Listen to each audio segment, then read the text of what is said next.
এই যে আমাদের সহযোদ্ধা জসিম ভাই উনি শহীদ হয়েছেন এই ফ্যাসিবাদ বিরোধী আন্দোলনে, বৈষম্য বিরোধী ছাত্র আন্দোলনে। তো তার মেয়েকে গতকালকে ধর্ষণ করা হয়েছে, এটাকে আমরা কোনো বিচ্ছিন্ন ঘটনা হিসেবে দেখছি না। আমাদের মনে হচ্ছে এটা পরিকল্পিতভাবে ঘটানো হয়েছে। কারণ আমরা দেখেছি কিছুদিন আগে নুরুজ্জামান কাফি, যে আমাদের সহযোদ্ধা, কাফির বাড়িতে অগ্নিকাণ্ড দেয়া হয়েছে এবং যেই দুই অপরাধীকে গ্রেপ্তার করা হয়েছে, পরবর্তীতে দেখা গেছে এই দুই অপরাধী আওয়ামী লীগের রাজনীতির সাথে সক্রিয়ভাবে যুক্ত ছিল। আর গতকালকে আমাদের এই যে শহীদ জসিম ভাইয়ের মেয়েকে ধর্ষণ করা হয়েছে। তো আমার মনে হচ্ছে যে এই দুইটার ভিতরেই যোগসূত্র রয়েছে।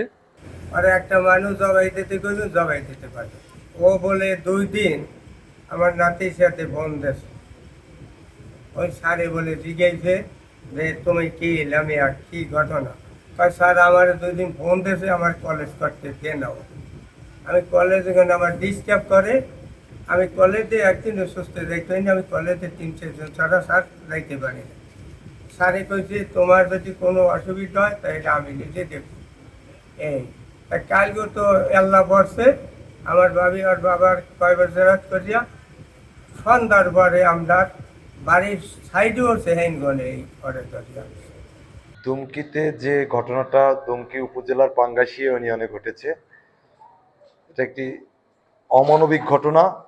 এই ঘটনাকে শুধু বাংলাদেশ জাতীয়তাবাদী ছাত্র দলই নয়, বাংলাদেশ এই ঘটনাকে পছন্দ করে না এবং ধিক্কার জানায়। আমরা বাংলাদেশ জাতীয়তাবাদী ছাত্রদল শোনার সাথে সাথে এই পরিবারের পাশে আছি। আমরা আসলে এখানে দেখতে কিংবা পরিদর্শনের উদ্দেশ্য নয়, আমাদের উদ্দেশ্যটা হচ্ছে আমাদের দলীয় সরাসরি আমার ছাত্রদল কেন্দ্রীয় সংসদের দপ্তরের নির্দেশনা হচ্ছে যে এই পরিবারের পাশে থাকতে হবে। এই পরিবারের পাশে থেকে পরিবারের যে কোনো প্রয়োজনে এই বিচার ব্যবস্থার ইতিমধ্যে এই মেয়ের যে ভুক্তভোগী তার লামিয়ার নিজের স্টেটমেন্ট অনুসারে সাকিব নামে একজনকে গ্রেপ্তার করা হয়েছে।